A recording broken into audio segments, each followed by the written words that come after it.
네, 반갑습니다, 여러분. 프로그램 개발 평가 제8강입니다. 제8강에서는 사회복지 프로그램의 자원 체계 구성이라는 주제로 설명을 드리도록 하겠습니다. 자, 사회복지 프로그램의 자원 체계 제2부의 사회복지 프로그램을 개발하는 데 있어서 우리가 사회복지 프로그램을 운영하고 또 성과를 내기 위해서 우리가 자원 체계를 제대로 구성을 해야 되는데 자원이 어떤 자원들이 있는지 그리고 중요 자원들 중에 몇 가지를 선택을 해서 그 자원들을 어떻게 구체화시키는지를 이번 시간에 함께 살펴보도록 하겠습니다. 제7장의 복습입니다. 제7장에서는 우리가 프로그램의 참여자와 이해관계자를 선정하고 구성하는 방법을 이해했습니다. 프로그램 참여자를 어떻게 이해할 것인지, 그리고 참여자를 선정하는 방법, 선정하는 기준, 그리고 이해관계자가 누구인지, 이해관계자를 참여시키는 방법은 무엇인지, 그리고 수행인력을 구성하는 방법은 무엇인가를 살펴보도록 하였습니다. 그러면서 우리가 장점 탐구라는 이론을 기반으로 해서 SOAR라는 분석 기법까지 부록으로 다루었습니다. 이번 8장의 수업 목표는 사회복지 프로그램을 위한 자원에 대해서 이해하고 그 체계를 구성하는 방법을 숙지하는 데 있습니다. 먼저 사회복지 프로그램을 위한 자원과 기술에 대한 계열을 살펴보고 사회복지 프로그램 인력 구성, 사회복지 프로그램 예산 구성, 사회복지 프로그램의 시간 계획 내지는 시간 구성으로 이 장을 설명하도록 하겠습니다. 먼저 사회복지 프로그램의 자원과 기술에 대한 개요입니다.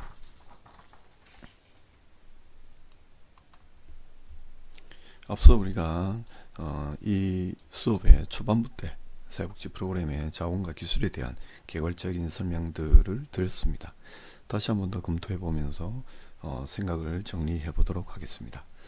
먼저 사회복지 프로그램의 자원과 기술, 이 자원과 기술의 중요성을 살펴보면 활동들을 프로그램으로 체계화하는 데 있어 필수적인 요소가 됩니다. 그리고 프로그램을 실질적으로 운영하고 프로그램이 효과적이고 효율적으로 문제 해결과 욕구 충족을 가능하게 합니다. 자원의 구분에서는 우리가 5가지 정도로 나누어서 씁니다. 인적 자원, 물적 자원, 그리고 지적 자원과 기술 자원, 그리고 문화 자원으로 나누었습니다. 이렇게 세분화시켜서 공부를 했던 이유는 우리가 자원에 대한 전반적인 이해를 함으로써 프로그램의 실현 가능성을 높이고 또 효과성과 효율성을 높이기 위해서 배경 지식들을 우리가 좀 더 체계적으로 잡기 위해서 이렇게 자원 구분을 했더랬습니다. 자, 먼저 인적 자원을 다시 한번 더 살펴보도록 하겠습니다. 인적 자원에는 프로그램을 기획, 수행하고 평가하는 전반적인 과정에 투입되는 전문적인 인력부터 시작해서 비전문 인력들까지 다 포함을 합니다. 그리고 사회복지적 활동은 다양한 주체들의 참여들을 필요로 합니다. 다양한 주체들이 참여하면 할수록 그 참여자들의 다양성이 확보될수록 우리가 사회복지적 활동이라고 하는 것이 과정적 목표와 결과적 목표를 동시에 이루어 나갈 수 있는 그런 기회를 더욱더 폭넓게 가지게 됩니다. 그래서 사회복지적 활동은 개인적인 차원의 노력이 아닙니다. 사회적 차원의 업무였죠. 또 사회의 노력에 의한 개인과 사회의 변화를 추구하는 활동이다. 중요한 것은 사회의 노력이라고 하는 과정적인 목표가 중요합니다. 또 개인의 변화를 위해서 사회적 노력이 필요하고 사회적 노력을 활력 있게 수행하기 위해서는 사회를 어떻게 해야 된다? 재구성하는 노력을 전제로 합니다. 그래서 우리는 사회의 변화를 통해서 개인의 변화를 이루어내고 또 개인의 변화를 통해서 사회가 재구성되는 그런 선순환적인 과정들을 목표로 하고 있습니다. 그렇기 때문에 다양한 인적 자원들이 이 프로그램의 활동에 다양하게 많이 직접적으로 참여하는 것이 필요하다고 볼 수 있겠습니다. 사회복지 프로그램을 위한 인적 자원은 조직 내 담당 사회복지사, 지도 감독하는 관리자, 전문가, 봉사자, 그리고 후원자 등이 있었습니다. 이 부분에 대해서는 뒤에 좀 더 구체적으로 설명을 드리도록 하겠습니다. 다음으로 물적 자원입니다. 물적 자원은 프로그램을 운영하는 데 필요한 물질적 요소들을 이야기합니다. 재원, 재정이죠. 금전적인 예산들입니다. 그리고 공간, 도구, 또한 플러스하면 시간 등이 있습니다. 이번 시간에는 재원과 시간을 중심으로 해서 또 살펴보도록 하겠습니다. 재원은 예산 확보가 없는 프로그램은 존립할 수 없지요. 또 예산의 크기와 분할에 따라서 프로그램과 활동들의 중요도와 성격이 결정됩니다. 활동들은 무엇을 배경으로 합니까? 목표죠. 그래서 어떤 목표가 가장 중요한가, 목표의 우선순위를 표현하는 데 있어서 예산이 결정적인 역할을 합니다.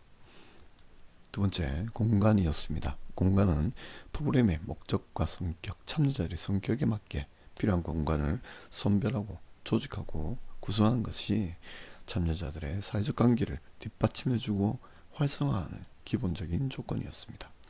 그리고 도구입니다. 도구는 프로그램의 활동을 수행하기 위해 필요한 장비나 설비 등입니다.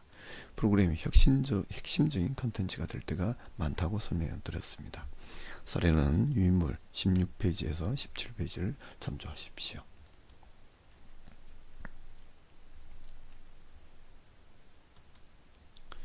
다음으로 지적 자원 그리고 기술 자원을 같이 설명했습니다.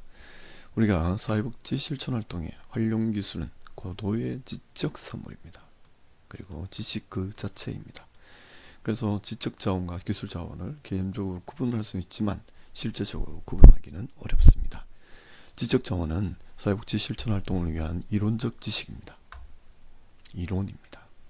그리고 기술 자원은 개입 방법이겠죠. 그래서 이론, 지적 자원은 상황과 원인을 조사 분석하고 대안을 개발 적용하며 프로그램 진행 과정 중 방향성과 효과성을 검토하고 그리고 프로그램 결과에 대해서 평가하는 데 활용이 됩니다. 또한 기술 자원은 프로그램을 개발하는 기술 자원, 그러니까 프로그램 기획 및 구성 기법, 지금 우리가 지속적으로 공부를 하고 있지요. 그리고 상황 분석 기법, 이것들은 사회복지 조사론이라든지 등등의 교과에서 다루었습니다. 그리고 의사결정 기법, 행정론 시간이나 이런 시간에 많이 다루었죠. 모니터링 기법, 사회복지 지도 감독론이라든지 또 사례관리론이라든지 등등에서 여러분들이 또 보충 학습을 하시기 바랍니다. 평가 기법, 이번 학기에 후반부에 그러니까 다다음 주에는 우리가 평가에 대해서 또 살펴보도록 하겠습니다. 조사론과 아울러서 사회복지 프로그램 개발 평가에서 다루는 기술 자원이었습니다. 사회복지 실천기법은 적용 범위에 따라서 개인, 가족, 집단, 지역, 국가, 세계 등으로 구분하게 되어 있죠. 그래서 우리가 전문적인 실천을 한다라고 했을 때는 개인에서부터 시작해서 세계에 이르기까지 실천기법들을 우리가 개발해 나가고 또 적극적으로 수행하고 있었습니다. 조금 까다로운 개념인 문화자원입니다. 문화자원은 한 사회가 생산하는 문화적 산물의 총량이었습니다. 그래서 사람이 만들어낸 것들입니다. 유형, 무형의 사회적인 가공물이다. 그래서 문화재라든지 예술작품이라든지 등등의 여러 가지 작품들, 발명품들, 그래서 우리가 사람이 생산해낼 수 있는 모든 것들이 문화자원, 문화적 산물이다라고 볼 수 있겠습니다. 이런 문화자원은 개인적 취향이라든지 개인과 개인의 관계의 속성이라든지 구별짓기에 의한 계급적 특성이라든지 또 공동체의 정책과 제도 등과 상호작용하면서 만들어지게 됩니다. 달리 말하면 문화자원은 개인적 취향, 관계, 그리고 계급적 특성, 공동체의 성격 등등을 어떻게 한다? 표현하고 있다. 그래서 프로그램을 개발하는 데 있어서 활동 등을 구성하는 도구로 활용할 수 있게 합니다. 또 현실적 상황을 분석하고 변화의 목적과 목표를 구성하는 데 있어서 활용이 됩니다. 이 5가지 자원들 중에 우리가 살펴보고 조금 더 프로그램을 기획하는 데 있어서 중요하게 살펴볼 것은 첫 번째 인적 자원, 두 번째 물적 자원입니다. 그리고 물적 자원들 중에서도 우리가 예산과 시간을 어떻게 다루어 나가는가를 살펴보도록 하겠습니다. 자, 사회복지 프로그램 인력 구성에 대한 설명을 드립니다. 우리가 앞서 이 사회복지 프로그램을 위한 자원과 기술에 대한 개요는 우리 유인물 1페이지부터 시작해서 6페이지까지 다시 한번 더 검토를 해보시면서 여러분들의 생각을 정리를 해 주시기 바랍니다. 사회복지 프로그램의 인력 구성입니다. 사회복지 프로그램의 인력 구성은 인적 자원을 어떻게 우리가 제대로 구성해서 사회복지 프로그램의 실질적인 어떤 효과성을 높일 수 있느냐를 살펴보는 것입니다. 자, 지난 시간에 이것 또한 우리가 이런 도예로 설명을 했었습니다.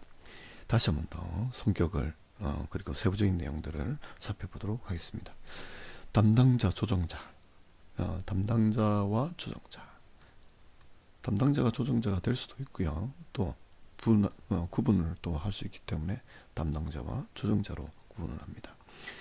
담당자와 조정자라고 하는 사람들은 프로그램을 실행하고 평가하는 전 과정을 담당하게 되는 사회복지사가 담당자가 됩니다. 그래서 역할의 비율에 따라서 담당자와 부담당자 혹은 조정자로 구분을 하기도 합니다. 프로그램의 서비스를 직접 제공하기도 합니다. 그리고 서비스가 적합한 전문성을 갖춘 인력에 의해서 수행되도록 조정하는 역할들도 하게 되죠. 어떤 이야기냐면 프로그램 어떤 미술 치료라든지 정신 치료라든지 또 여러 가지 전문적인 역할이 필요하면 사회복지사가 다 담당할 수 없겠죠. 그러면 유관 전문가들과 협업 관계를 갖추어야 합니다. 협업 관계를 갖추어 나갈 때 이 프로그램은 사회복지 프로그램이기 때문에 주로 조정하는 역할은 사회복지사가 하지만 실질적인 업무들은 미술치료사라든지 정신보건사회복지사라든지 아니면 정신과 의사라든지 혹은 또 웃음치료사라든지 여러 전문적 영역에 있는 사람들이 같이 프로그램을 협업을 하면서 사회복지사는 그 업무를 조정해 나가는 작업들을 하게 된다는 것이죠. 이런 사회복지사가 어느 정도로 전문적이냐, 그리고 어떤 전문가들과 같이 협업을 할 수 있느냐, 또 조정 능력이 있느냐를 우리가 지표화할 수 있으려면 어떤 자격증이라든지 어떤 경력이라든지 전문 경력이라든지 이런 것들이 필요하겠죠. 그런 것들을 우리가 보고 이 프로그램을 실제로 담당할 수 있는 사람인지 아닌지를 평가하기도 합니다. 그렇기 때문에 프로그램 제안서, 프로그램 기획을 할 때는 이 담당자가 어느 정도 역량을 갖춘 사람입니다 라는 것을 제대로 또 구체적으로 명시적으로 표현을 할 수 있어야 되겠죠. 프로그램 기획이라고 하는 것은 프로그램은 어느 정도 어떤 변화를 이끌어낼 것이고 또 이 변화를 어떤 전문성에 근거해서 이끌어낼 것이다. 그렇기 때문에 후원을 하는 사람들이나 아니면 같이 협업을 하는 사람들이 이 전문성을 신뢰할 수 있도록 만들어야 합니다. 그렇기 때문에 담당자는 아주 핵심적인 프로그램 인력이라고 볼 수 있겠지요. 담당자 혼자 이 일들을 할 수 없겠지요. 이 일들에 대한 전반적인 지도 감독자가 필요합니다. 그 사람을 우리는 슈퍼바이저라고 표현합니다. 감독자라고 생각할 수 있겠죠. 그래서 프로그램을 수행을 할 때 더욱더 효과적으로 또 더욱더 효율적이고 또 적합하게 수행할 수 있도록 상위의 감독자의 감독에 의해서 이 담당자가 활동을 하게 되는 것이죠. 아주 중요한 영향력을 미치는 사람들입니다. 그래서 이 프로그램을 진행하다 보면 여러 가지 어려움들을 느끼게 됩니다. 또 기획 과정에서도 마찬가지입니다. 그럴 때마다 어떤 방향을 제시해주고 또 대안을 제시해주고 또한 같이 고민을 해나가면서 이 프로그램을 지속적이고 좀 더 바른 방향 혹은 효율적인 방향, 더욱더 좋은 방향으로 이끌어가게 하기 위한 사람들입니다. 슈퍼바이저입니다. 그래서 이 슈퍼바이저들은 담당자보다는 좀 더 경력이 더 많고 또 더욱더 전문적인 사람이라고 볼 수 있겠지요. 담당자가 에러를 느껴서 어떤 일들을 프로그램을 수행하다가 에러를 느껴서 방법을 슈퍼바이저한테 묻습니다. 근데 슈퍼바이저도 방법을 제대로 알 수도 없을 수도 있고요. 또 슈퍼바이저가 가지고 있는 방법에 의해서 문제를 또 제대로 해결할 수도 있습니다. 문제에 대한 대안들을 알지 못할 때 슈퍼바이저는 개방성 있는 태도를 가지고 같이 함께 고민하는 그런 태도를 갖추면서 정서적으로 지지해주고 또 정보를 탐색하고 또 같이 학습해 나가는 작업들을 할 수 있어야 되겠죠. 또한 어떤 대안이 있다라고 이야기를 한다면 직접 그냥 그것을 던져줄 것이 아니라 함께 학습하는 과정들을 통해서 이 담당자들의 역량을 증진시켜 나가는 그런 작업들을 슈퍼바이저가 또 하게 됩니다. 그렇기 때문에 슈퍼바이저는 담당자의 든든한 후원자이자 지지자이자 또 어떤 문제가 가로막혔을 때 해결할 수 있는 가이드가 될 수도 있어야 합니다. 프로그램 운영할 때 인력 구성에서의 그 다음 자문위원입니다. 실천 전문가들이라고 하는 담당자라든지 슈퍼바이저들, 내부 전문가들이 해결할 수 없는 여러 가지 문제들을 자문위원들이 해결해 줄 수 있어야 되겠죠. 그래서 학계 전문가라든지 아니면 타 전문 분야에 아주 경력이 뛰어나고 전문적 지식과 기술을 습득한 사람들, 또 같은 유사한 시설에서의 또 어떤 역량을 갖춘 사람들입니다. 학식과 전문적 기술을 갖춘 사람들이죠. 프로그램의 자문위원은 프로그램이 의도했던 목적 및 목표를 달성할 수 있도록 모니터링, 그리고 점검이죠. 모니터링과 함께 서비스 질 관리를 위한 의견을 충분히 제시할 수 있는 사람이어야 합니다. 프로그램이 지금 현재 프로그램보다도 더 업그레이드 되는 프로그램으로 더욱더 발전할 수 있도록 또 성장할 수 있도록 그 내부 구성원들을 치어업을 해주고 격려해주고 또한 그 방향성을 평가해주고 또 실질적인 활동들이 어떠한 것이다라고 판단 내려주는 사람들입니다. 외부 자문위원들을 정말 잘 구성하는 것은 프로그램을 수행하는 데 있어서 여러 가지 어려움들을 느낄 때 또 손쉽게 해결할 수 있는 방법이 될 수도 있겠죠. 그래서 프로그램을 구성을 할 때 인력 구성이 어떻게 되어 있는지를 살펴보면 이 프로그램이 얼마만큼 성과를 얻게 될 것이다. 또한 이 프로그램이 어떻게 잘 진행될 것이다 라고 하는 것들을 우리가 평가할 수 있게 됩니다. 다음 활동 전문가들이죠. 앞서 설명드렸지만 활동 전문가라고 이야기하는 사람들은 담당자나 슈퍼바이저가 해낼 수 없는 전문적인 영역을 같이 하기 위해서 협업을 할 수 있는 활동 전문가들을 뜻합니다.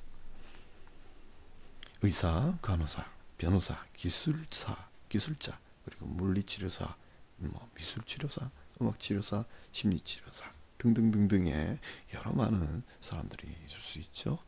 그 사람들이 우리의 프로그램의 목표와 활동 내용에 맞게 잘 꾸려져 있어야 합니다.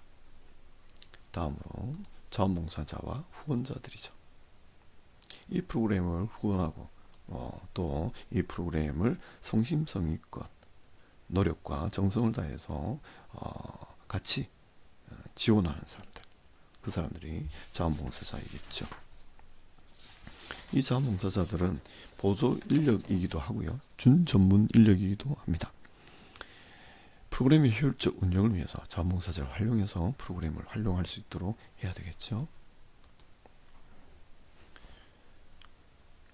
사육제학과 재학생들이 가장 많이 참여하는 경우가 많고요. 또 여러 다른 대학생들이라든지 또 고등학생들 등등 또 지역 주민들이 많이 이제 자원봉사 활동을 하기도 합니다. 그래서 이 자원봉사자가 어느 정도로 충분하게 확보될 수 있느냐, 이것이 프로그램을 기획하고 운영을 하는 데 있어서 아주 중요한 하나의 구성 요소가 됩니다. 그래서 우리가 프로그램을 운영을 할 때 이런 적어도 5가지 카테고리의 우수한 인력들을 구축시키는 것이 이제 필요합니다. 자, 이제 사례를 통해서 프로그램의 참여자 구성에 대해서 살펴보도록 하겠습니다. 만족다운 프로젝트 실행계획서가 필요합니다. 다음 시간에 이 실행계획서를 가져오셔서 같이 한번 살펴보도록 하겠습니다. 이번 시간 수고 많으셨습니다.